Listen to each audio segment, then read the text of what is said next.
All right, before we head back to Barrister Mbase here, let's take a look at this IED explosion that happened in Nkwame. In Bamenda. Nkwame in Bamenda, yeah. Well, we see improvised explosive devices, which have traditionally been weapons used by the Ambazonian State Army against the colonial forces and primarily targeting the military personnel and their armored vehicles in non-civilian areas. However, recent developments suggest that either the colonial forces or the pseudo-liberation factions may now not only be in possession but also use these IEDs. The Ambazonian State Army has consistently avoided using explosives in civilian areas, focusing solely on their opposition, the colonial military. Numerous videos have shown their direct confrontations with colonial military, avoiding harm to civilians where they explode most times their armored vehicles.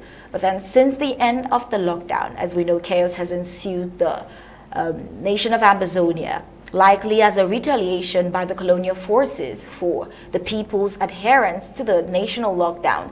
This has included a rising number of shoot-on-sight incidents, as we just brought to you, with the colonial regime routinely dismisses as accidental shots or excuse themselves saying these people were Amba fighters.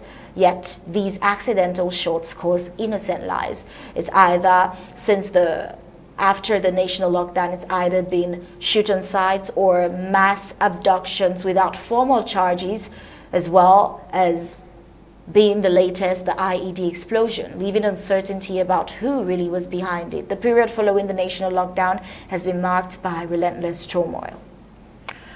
Well, the full report says that in the morning, an IED exploded in the Nkwame market area of Bamenda, injuring at least 4 people who have been rushed to the Bamenda Regional Hospital. The blast also destroyed several food stands, causing panic as residents fled the scene in fear. Reports of gunfire soon followed escalating tensions. The exact circumstances of the incident remains unclear, but the chaos has left residents struggling to comprehend the attack. Several factors point to the possibility of sabotage by liberation forces. Well, the colonial administration, along with proxy militias disguised as liberation fighters, has repeatedly used such tactics to undermine the genuine efforts of the Ambazonian State Army. These proxy forces are known to extort and terrorize the civilian population, whom the ASA is committed to protecting. This incident bears the hallmark of such acts of sabotage. The deliberate targeting of a vulnerable civilian location, chaos, the 2021 Nkambe bombing, an attack that was initially claimed to be from the Pseudo Liberation Group, later proven to have been executed by a proxy militia of the colonial regime. This pattern is a reminder of how the colonial administration seeks to discredit genuine Ambazonian efforts by perpetuating violence through proxies. Well, as Ambazonia prepares to celebrate its Independence Day on October 1st, 2024, this attack appears to be yet another attempt by the colonial regime to distract and demoralize the people. For years, the regime has tried to overshadow Ambazonia's independence with its May 20th annexation celebrations. But the resilience of the Ambazonian people has remained unwavering. This latest incident, though tragic, will not deter Ambazonians from commemorating their struggle for freedom and self-determination. The IED explosion in Bamenda is yet another example of the colonial forces and their proxies using violence to destabilize Ambazonia, while the real perpetrators remain unidentified. The attack follows a well-worn pattern of sabotage designed to tarnish the Amazonian liberation movement and the image of the Ambazonian State Army.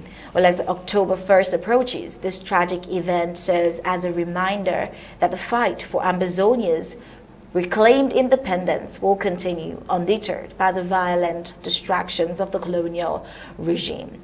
Now, before we head on to the next report of concern, we'll have to get Barrister Mbase with us again here in the studio. Yes, Barrister Mbase, still speaking of the colonial antics. We seem to see more aggression from the side of the colonial forces with regards to post-national lockdown. It's like their aggression has gotten even more intense and even more worse, and not just in Bamenda, but different other counties and local government areas of Ambazonia. It is either abductions or shoot-on sites have continued, or even these improvised explosive devices.